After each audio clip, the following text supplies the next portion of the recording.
Pagod ka na ba sa madalas na brownout sa inyong lugar? We know how it goes dito sa Pilipinas. Kapag tumitindi ang sikat ng araw, posibleng mawalan ng kuryente. Hassle ito, lalo na kung ikaw ay naka-work from home o di kaya ay madalas sa bahay buong araw at nakaasa sa grid. Pero bakit nga ba madalas mag-brownout tuwing tag-init? Malaking porsyento ng kuryente natin sa Pilipinas ay nakadepende sa mga coal-fired power plant na nakastation sa iba't ibang bahagi ng bansa. Sabi ng mga eksperto, sapat naman daw mga power plant na to para sa minimum demand. Pero nagkakaproblema tayo dahil hindi makahabol ang mga plantang ito sa pabago-bagong kabuuang demand ng electricity sa isang araw. Hindi lang naman kasi minimum palagi, di ba?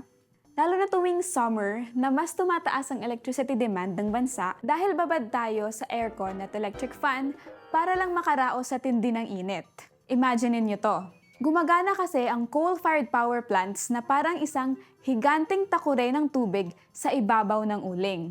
Kung kailangan mo agad ng maraming mainit na tubig, hindi mo ito pwedeng basta-basta madaliin dahil kailangan mo pang maghintay ng matagal para kumulo ang tubig. Kung hindi naman gaanong kainit na tubig ang kailangan mo, hindi mo rin naman ito basta-bastang mapapalamig agad.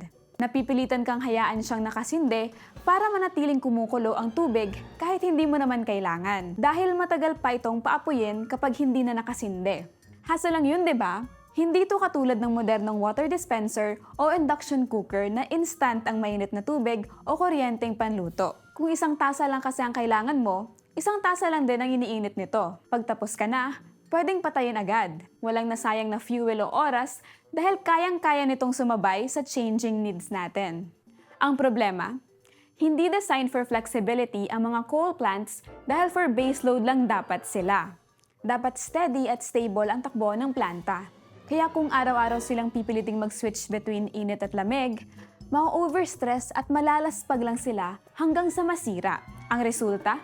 Shutdowns at power outages. Kung walang fast-ramping backup na sasaklolo, the grid has no choice but to implement rotational brownouts para hindi tuluyang mag-collapse ang system.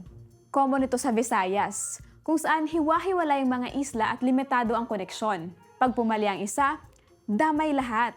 Dito na papasok ang mga red at yellow alerts. Yellow, manipis na ang reserba natin. Sapat pa, pero wala na tayong backup. Red, kulang na talaga ang supply kaya aasahan na ang brownout. The attractive solution? Mag-solar with battery kahit mataas ang upfront cost. Basically, self-sufficient ka. Hindi mo na kailangan maghintay na kumulo ang takore ng iba dahil may sarili ka ng dispenser sa loob ng bahay. Next time na mag-brownout, alam mo na. Hindi lang ito dahil sa sobrang init. It's a system problem. At hanggat hindi naaayos ang sistema, hindi rin mawawala ang brownout sa ating bansa.